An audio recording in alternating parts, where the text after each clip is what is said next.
فصل در حروف غیر عاملہ وہاں شازدہ قسم است. اول حروف تنبیہ وہاں سے است. علا وما وہا دوم حروف ایجاب وہاں شش است.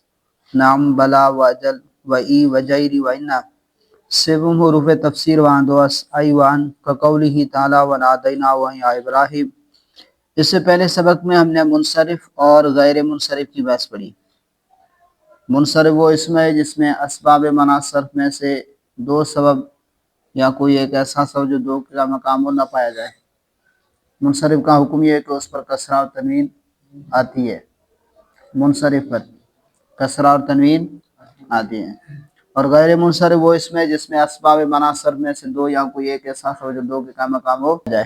اور غیر منصرف کا حکم یہ ہے کہ اس پر کسرہ اور تنوین نہیں آئے گی. کسرہ اور تنوین کسرہ اور تنوین نہیں آئے گی. ہاں اگر غیر منصرف مضاف ہو یا معرب باللام ہو تو پھر اس صورت میں اگر اس پر جر دینے والا کوئی عامل ہو تو اس پر کسرہ آ جائے گا. جیسے مررت بالاحمدی و احمدکم. اسباب منع صرف 9 ہیں. عدل وصف تانیث معرفہ عجمہ جمع ترکیب وزن فعل الف و نون زائدتان. عمر میں دو سبب ہیں. ایک عدل ہے اور ایک علم ہے. اور ثلاثو اور مثلثو میں ایک صفت ہے اور دوسرا عدل ہے. طلحتو میں ایک تانیث لفظی ہے اور دوسرا علم ہے. ودر زینب تانیث معنوی اسولم. اور زینبو میں تانیث معنوی ہے اور علم ہے. ودر حبلہ اور حبلہ میں تانیث ہے بال مکسورہ مکسورہ کے ساتھ. تانیث بال مکسورہ ہے اور یہ ایک سبب دو کے قائم مقام ہے. ودر حمراء تانیث اسبال ممدودہ. اور حمراء میں تانیث الف ممدودہ کے ساتھ. وہیں مؤنث بجائے دو سبب اس. اور یہ مؤنث بھی یعنی الف ممدودہ یہ بھی دو سبب کے قائم مقام ہے. تانیث بالف مکسورہ یہ بھی دو سبب کے قائم مقام ہے. اور اسی طرح تانیث بالف ممدودہ یہ بھی دو سبب کے قائم مقام ہے. وہ ابراہیم عجمہ اسوالم. اور ابراہیم میں عجمہ ہے اور علم ہے. عجمہ یعنی عجمی ہو غیر عربی ہو عربی نہ ہو تو اس میں ایک عجمہ ہے اور دوسرا علم ہے. ودر مساجد و مصابیح جمع منتہی الجموع. مساجد اور مصابیح یہ کیا ہیں؟ جمع منتہی الجموع ہیں. جمع منتہی الجموع ہیں. یہ ایک سبب دو کے قائم مقام ہے. جمع منتہی الجموع یہ ایک سبب دو کے قائم مقام ہے. تو تین ہو گئے. تانیث بال مکسورہ تانیث بال ممدودہ اور جمع منتہی الجموع یہ جو ہے ایک ایک سبب دو کے قائم مقام ہے. ودر بعد بکا ترکیب اسولم. اور بعد بکا میں ترکیب ہے اور علم ہے. اسی طرح احمدو میں وزن فعل ہے اور علم ہے. وزن فعل ہے اور علم ہے. ودر سکران والف و نون زائدتان است وصف. اور سکرانو میں الف نون زائدتان ہے اور وصف ہے. سکرانو میں الف نون زائدتان ہے اور وصف ہے. ودر عثمان والف و نون زائدتان اسوالم. اور عثمانو میں الف نون زائدتان ہے اور علم ہے.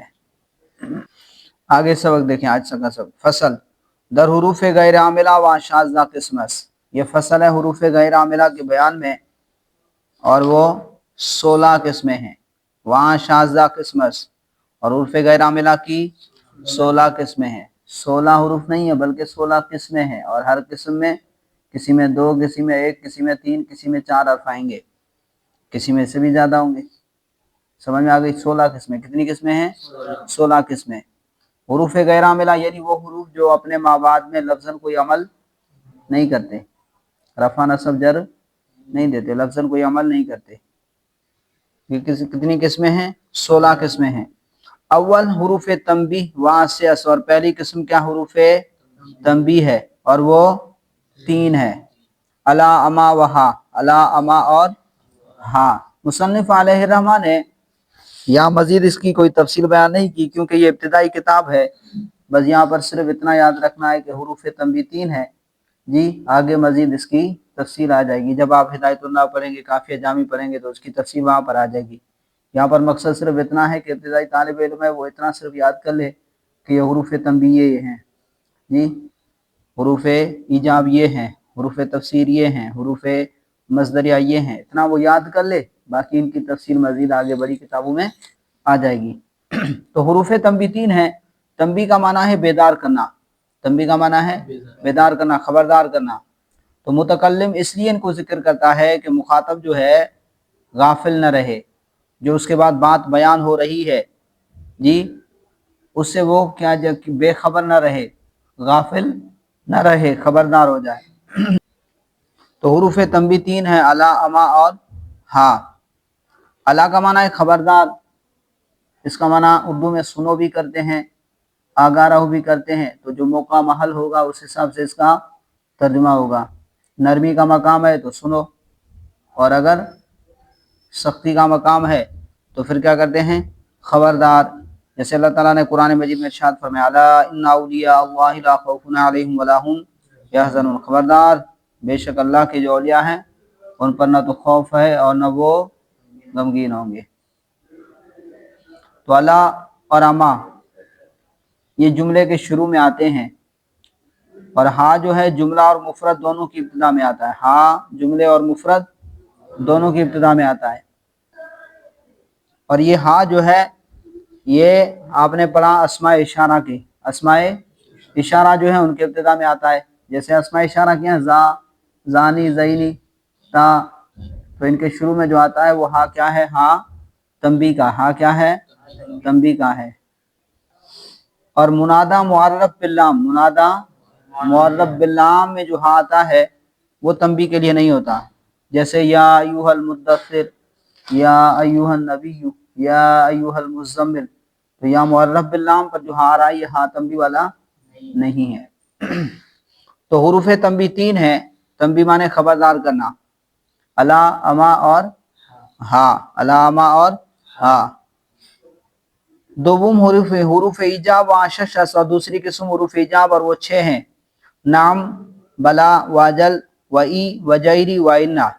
نام، بلا، واجل، وئی، وجیری، وائنہ، یہ حروف جو ہیں حروف ایجاب، جواب دینا، کسی بات کا، کسی چیز کا جواب دینے کے لیے آتے ہیں، جواب دینے کے لیے یہ حروف کسی نہ کسی کے بات کے جواب میں واقع ہوتے ہیں۔ یہ 6 ہیں۔ نام جو ہے یہ کلام سابق کی تائید کے لیے آتا ہے، چاہے وہ کلام مثبت ہو یا منفی ہو، خبر ہو یا انشاء ہو، یہ نام جو ہے تائید کے لیے آتا ہے۔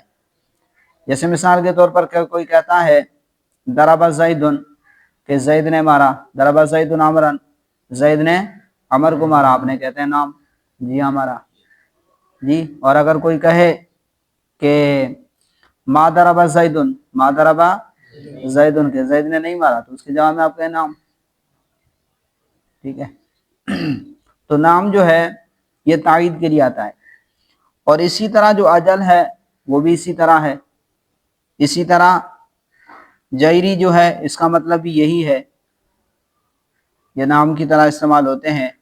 اور ای جو ہے، ای کے ساتھ قسم لازم ہے، ای کے ساتھ قسم لازم ہے۔ تو ای کا جب استعمال ہوگا تو اس کے ساتھ قسم لازم ہوگا۔ مثال کے طور پر کوئی پوچھتا ہے حل قضیت الصلاۃ، کیا نماز ہو گئی؟ تو آپ اس کے جواب میں کیا کہتے ہیں، ای واللہ، ای واللہ، یا آپ یوں کہہ سکتے ہیں ای ورب الکعبہ، ای ورب الکعبہ، ہاں اللہ کی قسم نماز ہو گئی۔ اور بلا جو ہے یہ منفی کلام کے بعد، جملہ منفیہ کے بعد اس نفی کو ختم کرنے کے لیے آتا ہے۔ بلا کیا کرتا ہے، کلام منفی کے بعد آئے گا، کلام منفی کے جواب میں آئے گا اور اس نفی کو کیا کر دے گا، ختم کر دے گا، خواہ وہ جملہ خبریہ ہو یا انشائیہ ہو۔ جیسے اللہ تبارک و تعالیٰ نے ارشاد فرمایا تمام ارواح کو جمع کر کے، جی الست بربکم، کیا میں تمہارا رب نہیں ہوں، الست بربکم، کیا میں تمہارا رب نہیں ہوں۔ دیکھیں کلام منفی ہے، استفہام بھی ہے، کیا میں تمہارا رب نہیں ہوں، قالوا بلا، تمام ارواح نے کیا جواب دیا، کیوں نہیں، آپ ہمارے رب ہیں۔ اسی طرح جو ہے جیسے آپ کہیں ما جی تامسی، کہ تو کل نہیں آیا، کہ تو کل نہیں آیا، ما جی تامسی، کل تو نہیں آیا، آپ اس کے جواب میں کہتے ہیں بلا، کیوں نہیں، اس کا مطلب کیا ہے کہ میں آیا تھا، میں آیا تھا. یا جو ہے آپ سے کوئی پوچھتا ہے اما صلیتا، کیا تو نے نماز نہیں پڑھی، ما صلیتا، کیا تو نے نماز نہیں پڑھی، وہ کیا کہتا ہے بھلا، کیوں نہیں، اس کا مطلب کیا ہے کہ میں نے نماز پڑھی ہے. تو بلا جو ہے جملہ منفیہ کے بعد اس کی نفی کو ختم کرنے کے لیے آتا ہے. کلام جملہ منفیہ کے بعد آئے گا اور اس نفی کو کیا کر دے گا، ختم کر دے گا، چاہے وہ جملہ خبریہ ہو انشائیہ ہو. تو یہ حروف ایجاب 6 ہیں، نام، بلا، اجل، جائری، انا اور ای. سوم حروف تفسیر، تیسری قسم حروف تفسیر، وہاں دو اس اور وہ دو ہیں، حروف تفسیر دو ہیں، ای وان، ای اور ان، ای اور ان. ای جو ہے مفرد جملہ دونوں کی تفسیر کے لیے آتا ہے. کسی بھی چیز کے لیے، کوئی بھی چیز ہو، مبہم چیز ہو، اس کی تفسیر کے لیے کیا لے آتے ہیں، ای لے آتے ہیں. کوئی بھی مبہم چیز ہو اس کی تفسیر کے لیے کیا لے آتے ہیں، ای لے آتے ہیں. جیسے مثال کے طور پر قطع رزقہ، کہ اس کا رزق جو ہے ختم کر دیا گیا. تو اب قطع کا معنی اس کا رزق ختم کر دیا گیا، اس کا مطلب ہے ای مات، یعنی مات سعید.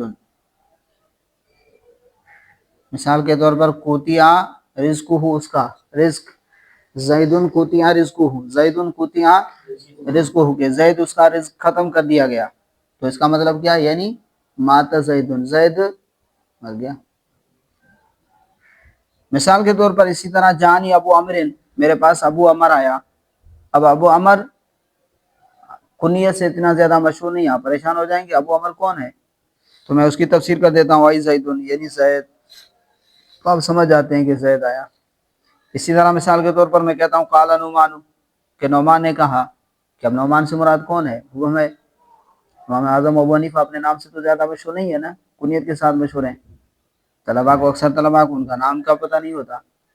تو پھر میں نے اس کی تفسیر کر دی ای ابو حنیفہ، ای ابو حنیفہ. تو اب یعنی اس کی میں نے تفسیر کر دی ابو حنیفہ کے ذریعے. اب بات سمجھ میں آ گئی.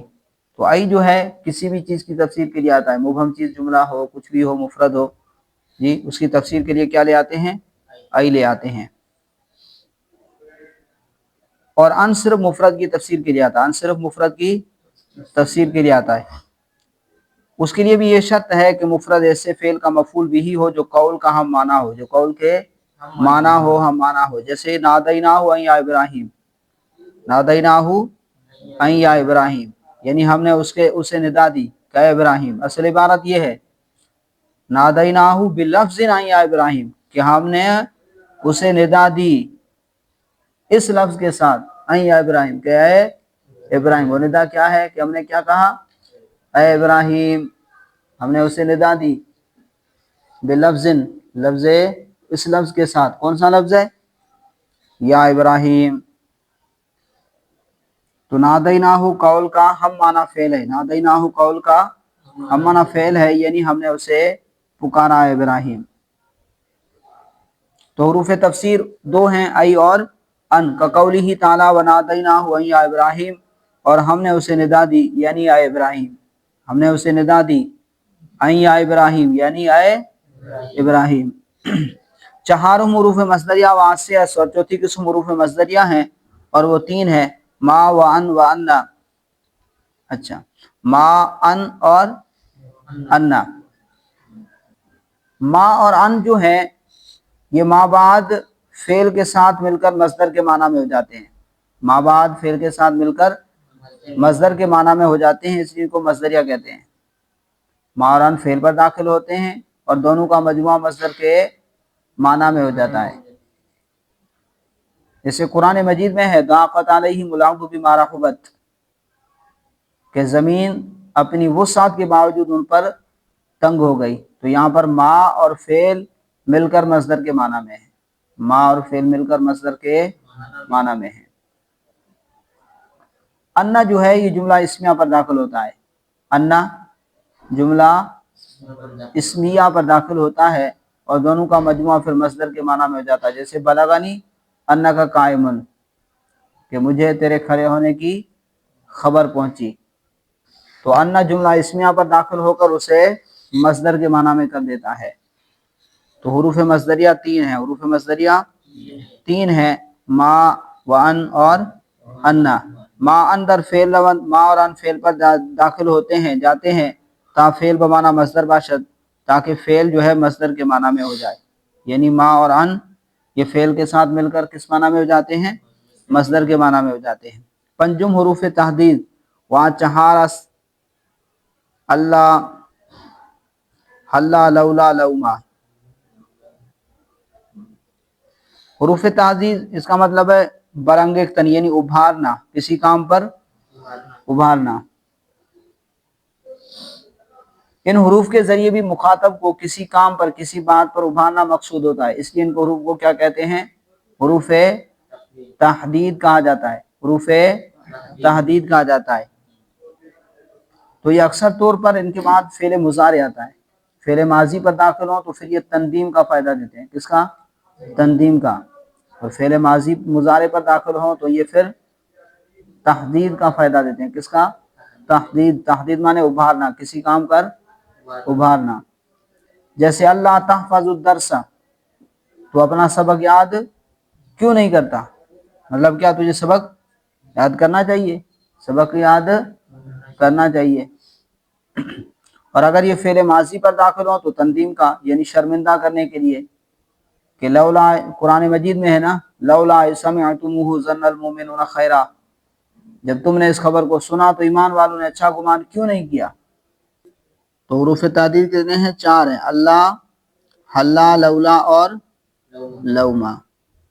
ان حروف کو حروف تحدید اور تندیم کہتے ہیں۔ اگر ماضی پر داخل ہوں تو تندیم کا فائدہ دیتے ہیں، جیسے حلا قمتا، تو کیوں نہیں کھڑا ہوا، یعنی تجھے کھڑا ہونا چاہیے تھا، تو کیوں نہیں کھڑا ہوا۔ وہ اگر در مستقبل ون برائے تحدید، اور اگر یہ مستقبل پر داخل ہوں تو پھر تحدید کا فائدہ دیتے ہیں، یعنی ابھارنا، کسی کام کی ترغیب دلانا، کسی کام کی ترغیب دلانا۔ ششم حروف توقع، اور چھٹی قسم کیا؟ حروف توقع۔ حروف غیر عاملہ کی چھٹی قسم حروف توقع ہے، اور وہ قد ہے، اور وہ کیا ہے؟ قد ہے۔ قد جو ہے ماضی پر داخل ہو تو تحقیق اور تقریب کے لیے آتا ہے، ایک تحقیق اور پھر ماضی کو حال کے قریب کر دیتا ہے۔ چھٹی قسم کیا؟ حروف توقع، وہاں قدس، اور وہ قد ہے برائے تحقیق در ماضی اور برائے تقریب ماضی بحال۔ اور یہ اگر ماضی پر داخل ہو تو تحقیق اور ماضی کو حال کے قریب کر دیتا ہے، ماضی کو حال کے قریب دیتا ہے۔ جیسے مثال کے طور پر ضرب زید، زید نے مارا، اس پر آپ قد داخل کریں تو کیا ہوگا؟ قد ضرب، تحقیق زید نے مارا ہے، تحقیق زید نے مارا ہے۔ تو اس کا مطلب ہے زمانے قریب قریب میں، کچھ دیر پہلے اس نے مارا ہے، کچھ دیر پہلے اس نے مارا ہے۔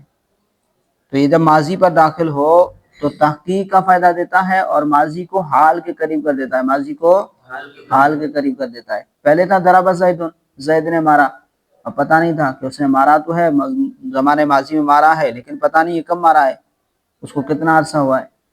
جی جب قد داخل ہوا تو قد نے ایک تو تحقیق کا فائدہ دیا اور دوسرا جو ہے ماضی کو حال کے قریب کر دیا۔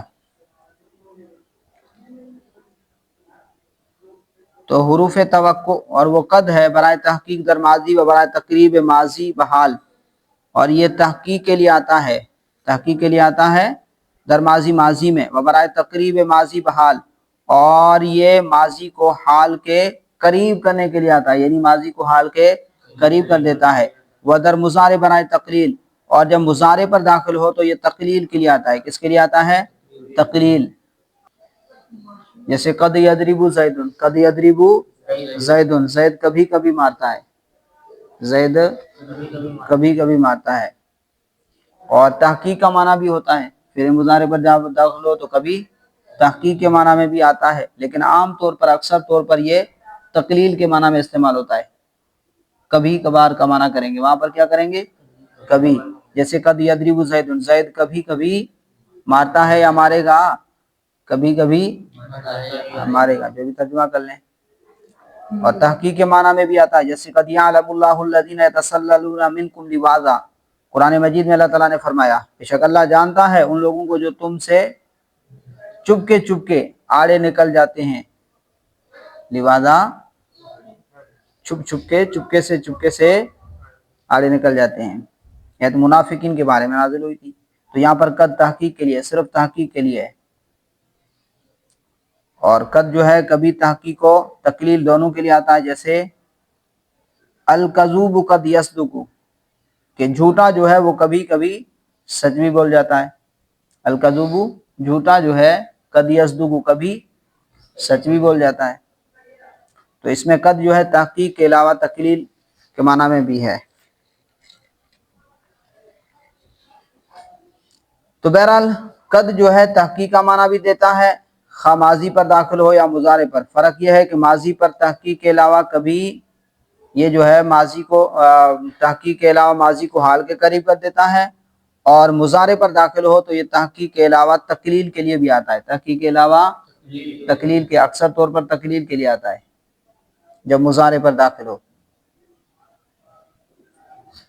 تو ششم حروف توقع وہاں قدس، اور وہ قد ہے برائے تحقیق در ماضی، تحقیق کے لیے آتا ہے ماضی میں، برائے تقریب ماضی بحال، اور ماضی کو حال کے قریب کر دیتا ہے، ودر مضارع برائے تقلیل، اور مضارع میں آتا ہے تقلیل کے لیے، کس کے لیے آتا ہے؟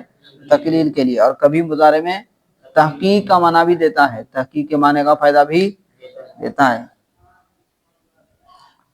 ہفتم حروف استفہام، اور ساتویں قسم حروف استفہام ہے، ساتویں قسم حروف غیر عاملہ کی ساتویں قسم حروف استفہام، وہاں سے اور وہ تین ہے، ما و حمزہ و حل، ما و حمزہ و حل۔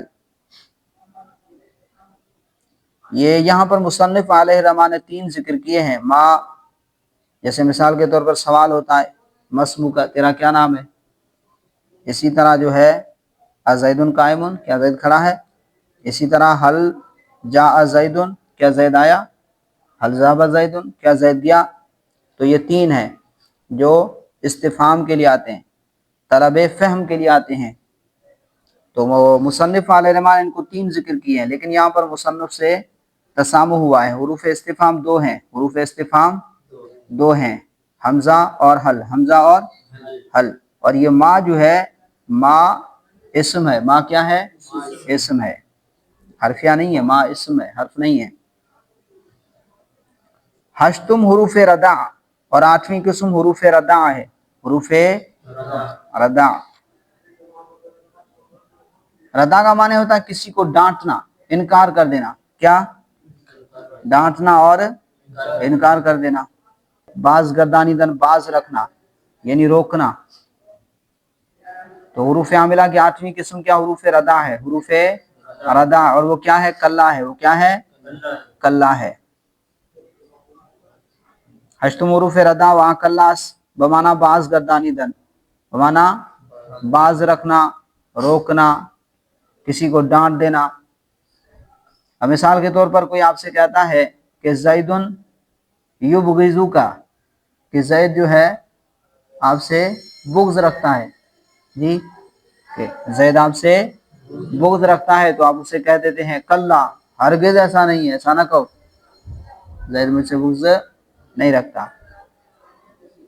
اور بعض اوقات کلا جو ہے تحقیق کے لیے بھی آتا ہے، یعنی حقاً کے معنی میں بھی آتا ہے، حقاً کے معنی میں بھی آتا ہے، یعنی انہ کے معنی میں آتا ہے، جیسے قرآن مجید میں ہے کلا سوف تعلمون، بے شک ان قریب تم جان لو گے، بے شک ان قریب تم جان لو گے۔ تو یہاں پر دیکھیں کلا جو ہے انہ کے معنی میں، تحقیق کے معنی میں۔ تو ہشتم حروف ردع، آٹھویں قسم حروف ردع، وہاں کلاس، ردع کا معنی ڈانٹنا، انکار کرنا، ٹھیک ہے، روکنا۔ ردع کی کیا معنی ہے؟ ڈانٹنا یا روکنا، اور وہ کیا ہے؟ کلا ہے، بمانا باز گردانیدن، باز رکھنا، روکنا، بمانا حقاً نظام داس، اور یہ حقاً کے معنی میں بھی آتا ہے، حقاً کے معنی میں بھی آتا ہے یا آیا ہے، چون کلا سوف تعلمون، جیسے کلا سوف تعلمون، ان قریب تم جان لو گے۔